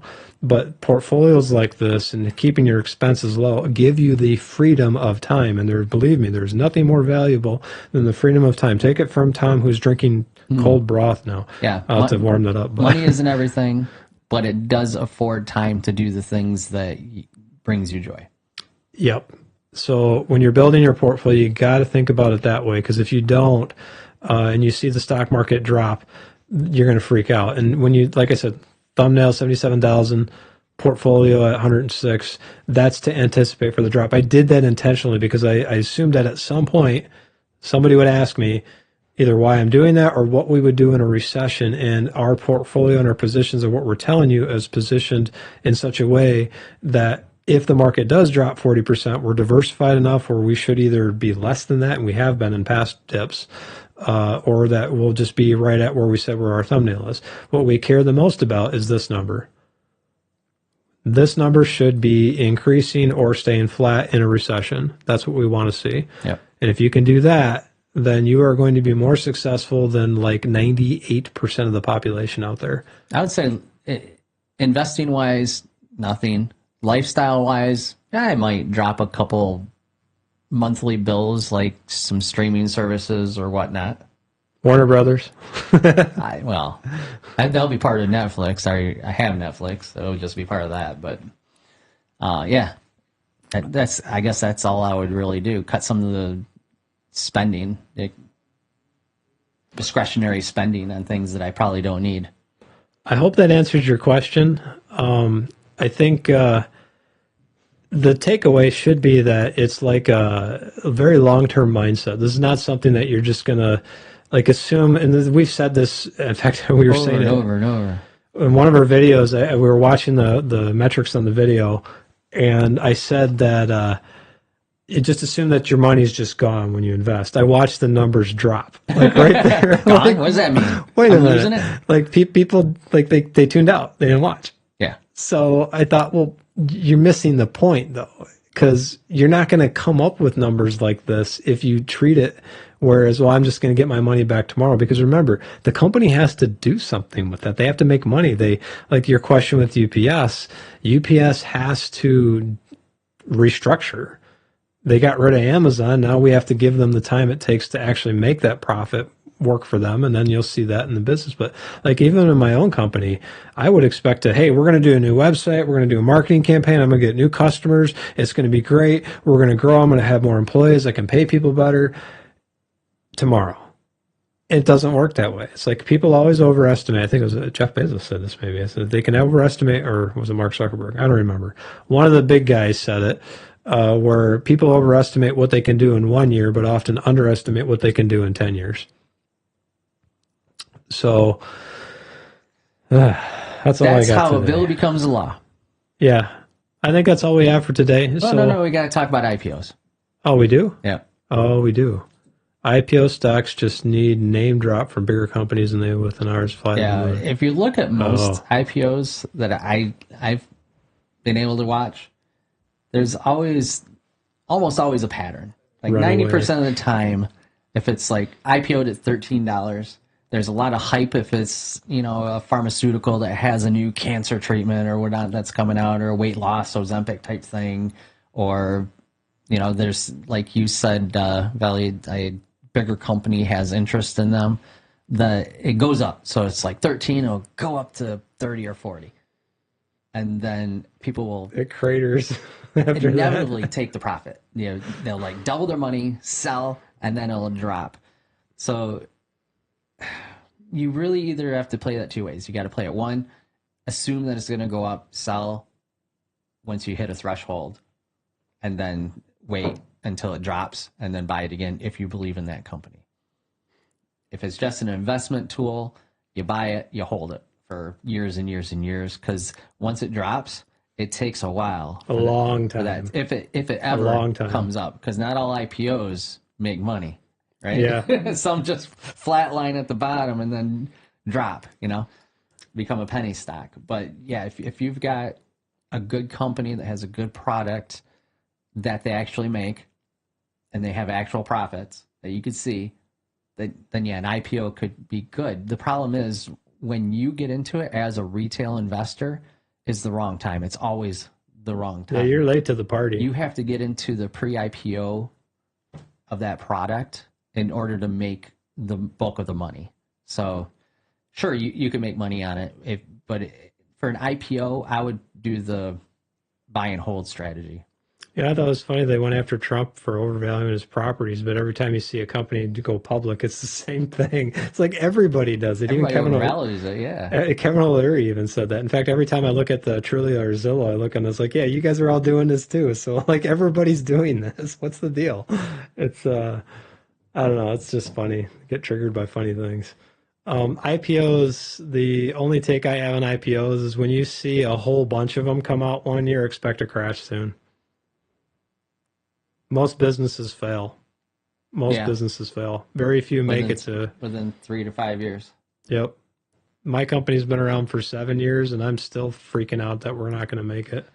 It could be $1 billion company, and I would still freak out. We're not going to make it. It's been around for 20 years, Tom. You've got business all over the country. It's like we're going to die. But we could go out of business. Somebody could buy us next year. So I had, when I had my medical thing, went to the hospital, and they had this like counselor lady come in, and then because they wanted to like say, hey, do you have anything that's stressing you out?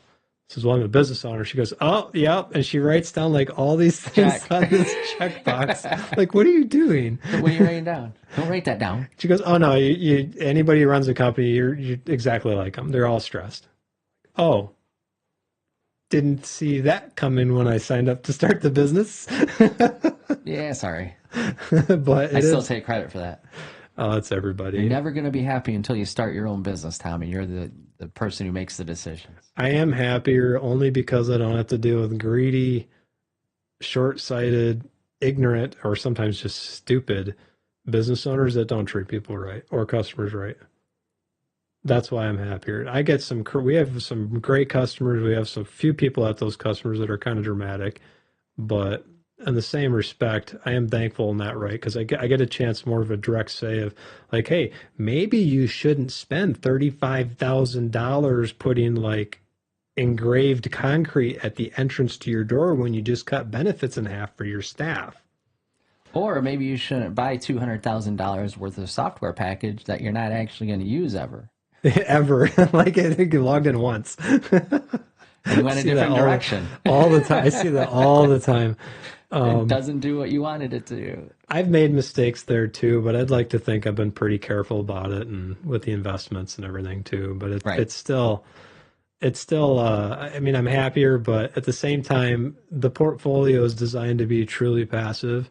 If you're worried about Kimberly-Clark or somebody like UPS or Procter & Gamble or ExxonMobil or AT&T going somewhere, if those companies go somewhere, the United States is probably in like a nuclear war. Like this is not a good time for us. And you're not going to be concerned about your stock at all at that point. Like you're going to be thinking about much different things. Right. These are stocks. These are companies that have been around other than like, Rumble, but most of these companies have been around for decades. They are giant corporations, it takes a lot for them to fail. So yeah, if 70% of our portfolio crashes, we've got bigger problems than money. Yeah, and some terrible thing. We talk about the zombie apocalypse. that would be it. That would be it. Yep. We don't need money anymore. We just need a gun and some way to get food and water. For as long as you can, and hopefully find a community that's friendly. It's like Mad Max. But if you look at the cost basis, I sorted the portfolio by that. I spend a lot of time trying to make sure the portfolio is averaged out on the cost basis. If you don't do that, then a crash really would affect it. So try to make sure they say diversification. It's like real estate, location, location, location. Stock market, diversify, diversify, diversify. Make sure that your positions are in well-established businesses. If you have money to burn, which we've been using our burn money on a company like Rumble, which is relatively risky because their finances don't look great right now. We believe that YouTube. I think you're a great platform, but we do believe competition will be healthy for both businesses and creators alike. Because quite frankly, social media sucks as a creator. It's hard. It's a lot of work too for no reward. You get nothing. You just get there and talk and watch people troll you all day. Yeah. But you really have to believe and be passionate about like helping other people or what it is that you're streaming or talking about. Otherwise, you're going to fail. And I think I saw something on YouTube that says like 83% of creators like give up within a few months. Right. Like they have this huge churn of people just coming and going. So the fact that we've been doing this for 4 to 3 months should tell you that I'm either really stupid, confidently stupid, or it's actually going to eventually work. It will. It will eventually work. I would say it, even though we're not getting the money that we need to like keep this thing going on its own. I think it is working.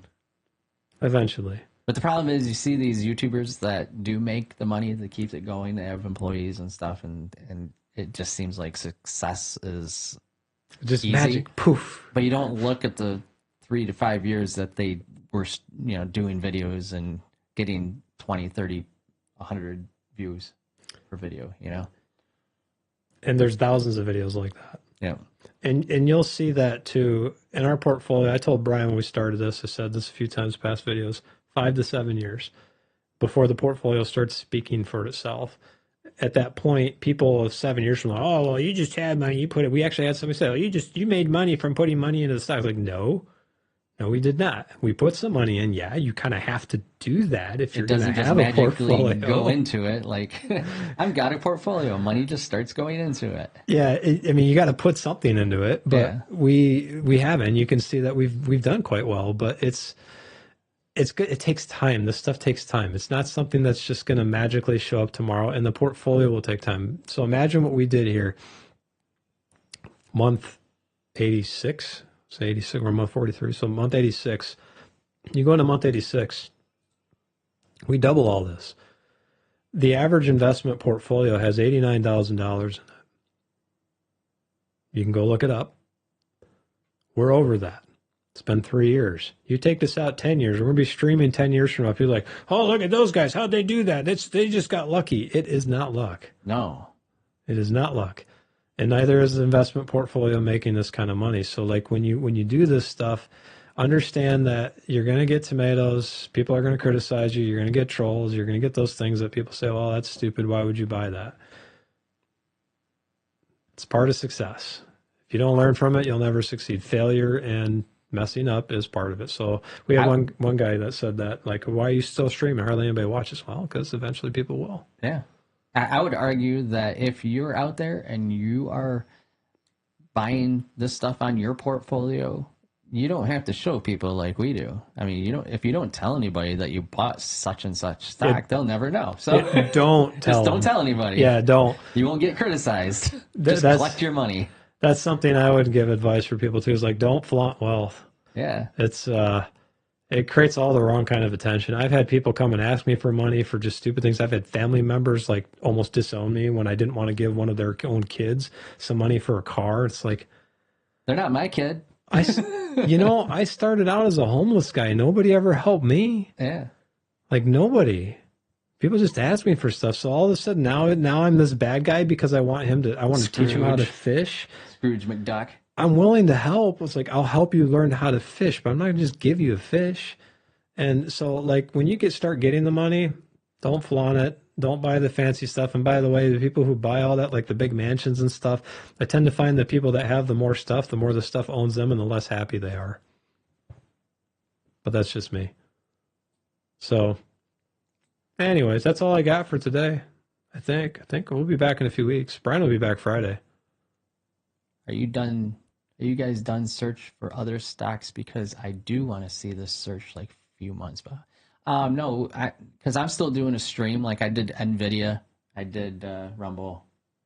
So yeah, I'm still doing and Campbell Soup. So I'm still doing the stream. I'm still researching stocks, and I'll be doing other stocks other than the ones that are in our portfolio.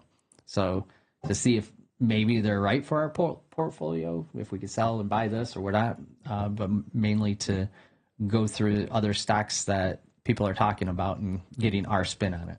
So yeah, we'll still be searching. We'll still be looking at other stocks. If you have one that you want looked at, go ahead and send it to us, and we'll see what happens.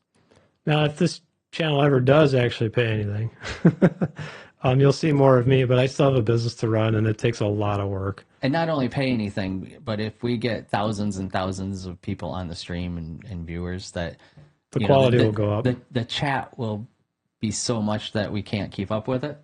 So if like we get 1,000 people with 1,000 different stocks, we're not going to be able to research all of those, of course. So I'll have to narrow it down. He's being optimistic. He's thinking like we're a cute teeny bopper that everything we do, we get all these teenage boys going, oh, she's so pretty. Yeah, we're not that. It could happen. You never know. So yeah, I hope that answered your question. I don't know. I went wrong. Yeah. Thank you. And as Tom keeps trying to say, that's about all we have for today. That is about all we have.